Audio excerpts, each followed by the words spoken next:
बच्चों, आज हम लोग वसंत भाग 1 से प्रेमचंद द्वारा लिखित कहानी नादान दोस्त पढ़ेंगे।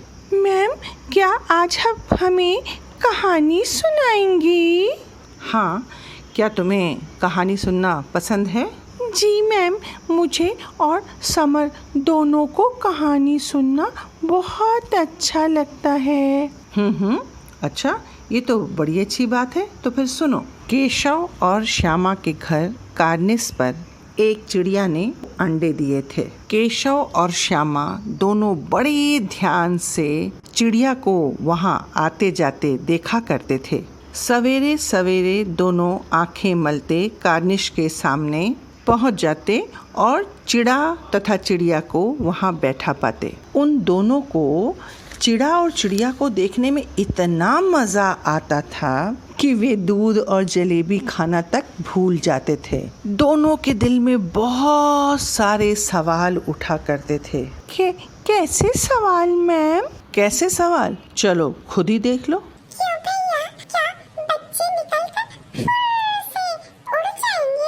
नहीं री पगली, पहले पर निकलेंगे, बगैर परों के बच्चे बेचारे कैसे उड़ेंगे? चिड़िया बेचारी बच्चों को क्या खिलाएगी भैया?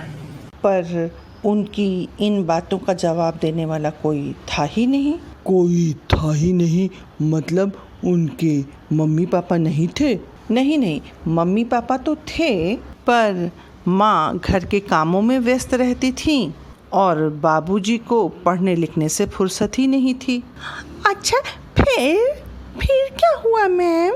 फिर क्या, वे आपस में ही सवाल जवाब करके दिल को तसल्ली दे लिया करते थे। देखो क्या कर रहे हैं दोनों। बेचारे बच्चे, तब तो चिड़िया को चारे के लिए कहीं उड़कर जाना भी नहीं पड़ेगा। नहीं, तब क्यों जाएगी? जरूर तकलीफ हो रही होगी। बेचारे प्यास के मारे तड़पते होंगे। ऊपर छाया भी तो कोई नहीं है। दोनों ने मिलकर फैसला किया कि घोंसले के ऊपर छत बना दी जाए। एक प्याली में पानी और दूसरी प्याली में चावल के दाने रख दिए जाएं। अब उनके सामने समस्या थी कि छाया के लिए छत कैसे बनाई जाए। फिर कैसे बनाई उन दोनों ने छत? तू जाकर कूड़ा फेंकने वाली टोकरी उठा ला।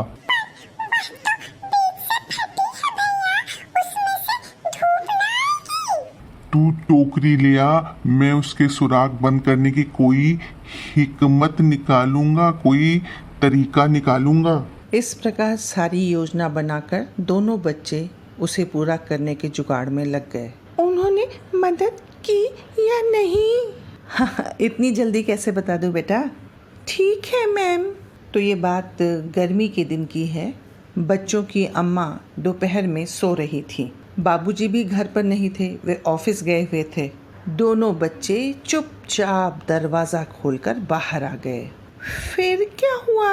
फिर केशव स्टूल ले आया। स्टूल कम ऊंचा था तो नहाने वाली चौकी नीचे रख ली। श्यामा नीचे से उसे पकड़े थी और केशव ने पंजे पर उचक कर ज्यों ही कार्निस पर हाथ रखा, चिड़ा और चिड़िया फुर्र से उड़ गए। श्यामा ने नीचे से पूछा, 3 अंडे हैं, अभी बच्चे नहीं निकले हैं।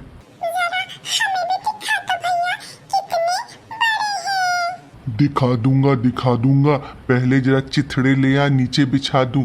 बेचारे अंडे तिनकों पर पड़े हैं। जब केशव नीचे उतर आया तो श्यामा ने हाथ जोड़कर विनती की, तू गिर पड़ेगी।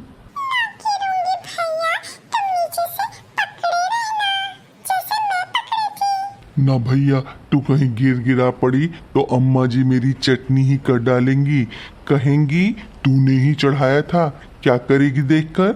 अब अंडे बड़े आराम से हैं, जब अंडे निकलेंगे तो हम उनको पालेंगे।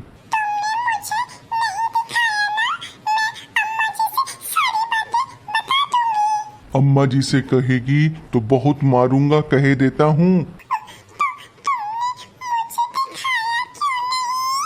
और अगर गिर जाती तो तेरे 4 सिर हो जाते। होते तो हो जाते, देख लेना, मैं कह दूंगी। हाँ। अचानक अम्मा जाग गई और बाहर आकर बच्चों पर नाराज होने लगी। श्यामा ने शिकायत नहीं की अपनी माँ से? नहीं, वह डर गई थी कि कहीं अम्मा भैया को मारने न लगे। अम्मा ने दोनों बच्चों को डांटा और कमरे में ले जाकर सुला दिया। तो क्या कहानी खत्म हो गई मैम? अरे नहीं नहीं, थोड़ा धैर्य रखो। अच्छा, फिर आगे क्या हुआ? शाम को 4 बजे होंगे। श्यामा की नींद खुली तो बाहर गई और देखा अंडे तो नीचे गिरे थे। वह भागी भागी अंदर आई और केशव को जगाकर बोली, भैया भैया, अंडे तो नीचे गिरे हैं। केशव भी घबराकर बाहर को भागा। वहां जाकर क्या देखता है कि तीनों अंडे नीचे टूटे पड़े थे। उसमें से चूने जैसी सफेद सफेद सी चीज बाहर निकल आई थी। श्यामा ने पूछा, बच्चे कहाँ उड़ गए भैया?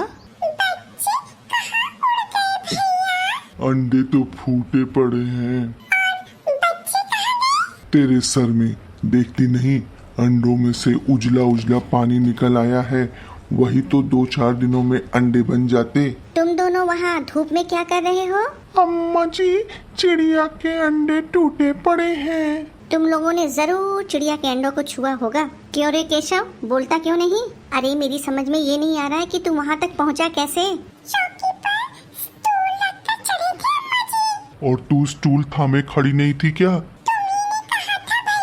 अरे केशव, तू इतना बड़ा हो गया, तुझे अभी तक नहीं मालूम कि छूने से चिड़ियों के अंडे गंदे हो जाते हैं? चिड़िया फिर उन्हें सेती नहीं है। तो क्या चिड़ियों ने अपने अंडे गिरा दिए अम्मा जी? और क्या करती? केशव के सिर बड़ा पाप चढ़ेगा। हाय हाय, 3 जाने ले ली इस दुष्ट ने। अम्मा जी, मैंने तो कुछ नहीं किया, सिर्फ अंडों को गद्दी पर रख दिया था ताकि उन्हें वे कांटे जैसे चुभे ना। तो क्या अम्मा ने केशव की पिटाई लगाई? नहीं नहीं, माँ को उनकी नादानी पर हंसी आ गई। फिर तो केशव बच गया। हाँ, बच तो गया, लेकिन उसे अपनी गलती पर बहुत दिनों तक अफसोस होता रहा। ये बातें याद कर कर के वह कभी कभी रो भी पड़ता था। बेचारी चिड़िया। उसके बाद वे दोनों चिड़िया वहाँ कभी दिखाई नहीं पड़ी। ये कहानी बहुत अच्छी है मैम, बिल्कुल हम बच्चों की कहानी है। जी मैम, मैं भी ना पहले यही सोचती थी कि चिड़िया के अंडों को उठा करके संभाल दूं, लेकिन मम्मी ने समझा दिया था, उसके बाद मैंने कभी नहीं किया। तो बच्चों, क्या अब हम आपसे प्रश्न पूछ सकते हैं? आप तैयार हैं? जी मैम, अब हम तैयार हैं। हमें पूरी कहानी बहुत अच्छी तरह से समझ में आ गई। अच्छा समर, ये बताओ कि अंडों के बारे में केशव और श्यामा के मन में किस तरह के सवाल उठते थे? मैम, केशव और श्यामा ये सोचते थे कि अंडे कितने बड़े होंगे, किस रंग के होंगे, क्या खाते होंगे, उनमें से बच्चे किस तरह निकल आएंगे, बच्चों के पर कैसे निकलेंगे, घोंसला कैसा होगा। शाबाश, बहुत सुंदर। अच्छा अब ये बताओ, वे आपस में ही सवाल जवाब करके अपने दिल को तसल्ली क्यों दे दिया करते थे? क्योंकि उनकी इन बातों का जवाब देने वाला घर में कोई नहीं था। अम्मा को घर के काम धंधों से फुर्सत नहीं मिलती थी और बाबूजी हर समय पढ़ने लिखने में ही व्यस्त रहते थे।